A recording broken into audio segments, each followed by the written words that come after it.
Divisive and disgusting speech that any president, certainly in my lifetime, has ever given. He essentially arrests ICE has made so far since President Trump came back into office. Can you just tell us the numbers? How many have? This young lady claimed her quote on-air snub proves that you know who will not be. Waged war on half of the country by saying that we are all a threat to democracy because we believe in putting a go on and on and on and on and on and on and on and on and on. The drama surrounding Karoline Leavitt and the women of The View didn't just unfold like another predictable daytime TV spat.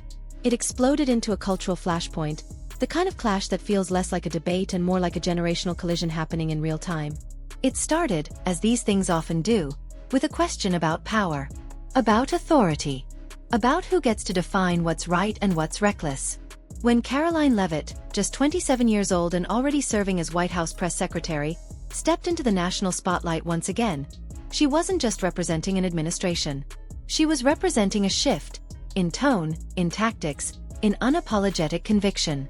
And across from her sat Whoopi Goldberg, to want to have a strong border, a strong military, and to unleash the might of your own economy. Criminal record versus those who are just in the country illegally. All of them, because they illegally broke our nation's laws and they treated fairly in the upcoming debate. Now, do you think this is going to make people a television veteran who has long commanded The View like a queen presiding over her court. 4 years, the rhythm of the show has been familiar. Sharp interruptions, dismissive laughter, moral certainty delivered with a theatrical sigh. The audience claps on cue. The conversation moves on. Opposing voices are often steamrolled before they can finish a sentence. But this time something felt different. The spark came when Joy Behar suggested that Karoline's rapid rise had less to do with talent and more to do with appearance. A comment brushed off with casual laughter, as if reducing a young woman's professional achievements to her looks was just harmless daytime banter. Then came Whoopi's turn, implying that Karoline's success, in some indirect way, owed itself to the very brand of wokeness she was criticizing. It was the kind of moment designed to belittle, to shrink. Therefore, they are criminals as far as this administration goes. I know the last administration didn't see it that way, so it's a big culture. CNN can stay objective, or is this more of the same of it's all everybody's? To remind someone young and conservative that they should feel grateful, maybe even small. But Karoline didn't shrink. Instead, she leaned in.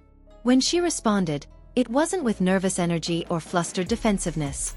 It was controlled, deliberate. She called out what she saw as years of misinformation and exaggeration from the panel. She pointed to their comparisons, their rhetoric, their predictions that hadn't materialized. And she reminded viewers that tens of millions of Americans had made their voices heard. Not because they were manipulated, but because they disagreed. The temperature in the room shifted. Whoopi, abandoning policy for personality, mocked Karoline's speaking style. The implication was clear.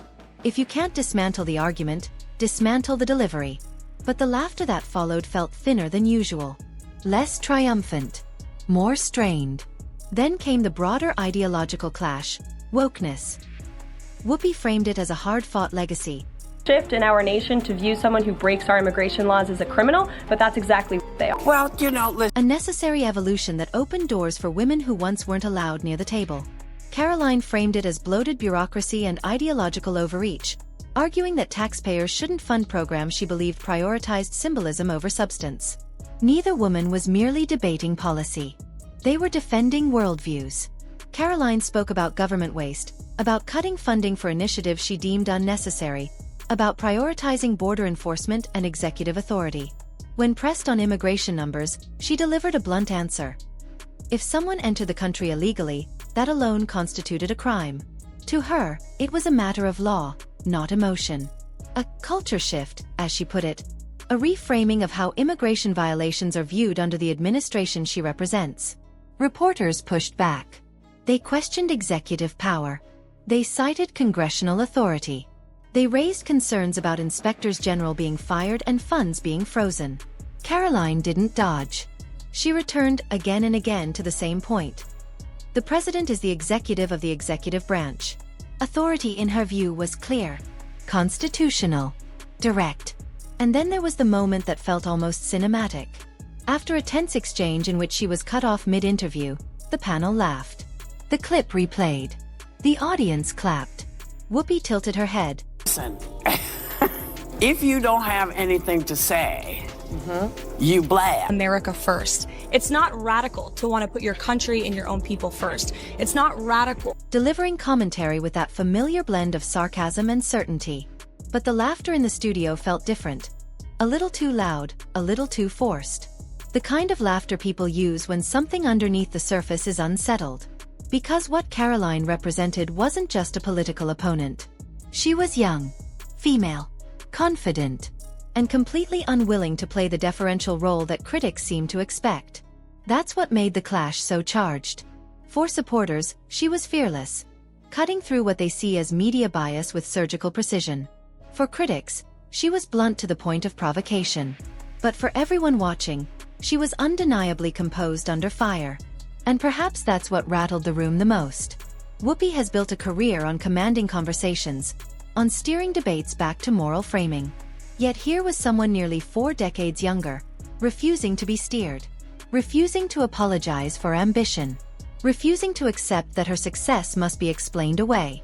The debate over immigration enforcement, executive authority, and government spending will rage on far beyond one television segment. But what lingered from this exchange wasn't just policy disagreement.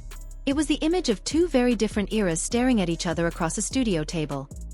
One rooted in legacy media confidence, the other in a new wave of combative political messaging. No one walked away neutral. Some saw arrogance. Others saw resolve. Some heard dangerous rhetoric. Others heard accountability. But what no one could deny was that the usual script had cracked. The rhythm was disrupted. The power dynamic felt less certain. And in the silence between the applause and the commercial break, you could almost sense it. This wasn't just another daytime debate. It was a sign of how fractured, how emotionally charged, and how deeply personal America's political conversations have become. So what do you think? Was Karoline Leavitt standing her ground against a media machine that underestimates her? Or did the clash reveal something more complicated about power and rhetoric on both sides? Let me know your thoughts in the comments below. If you enjoyed this deep dive into one of the most talked about showdowns on daytime television, make sure to like the video, subscribe for more in-depth breakdowns, and share it with someone who needs to see both sides of the story.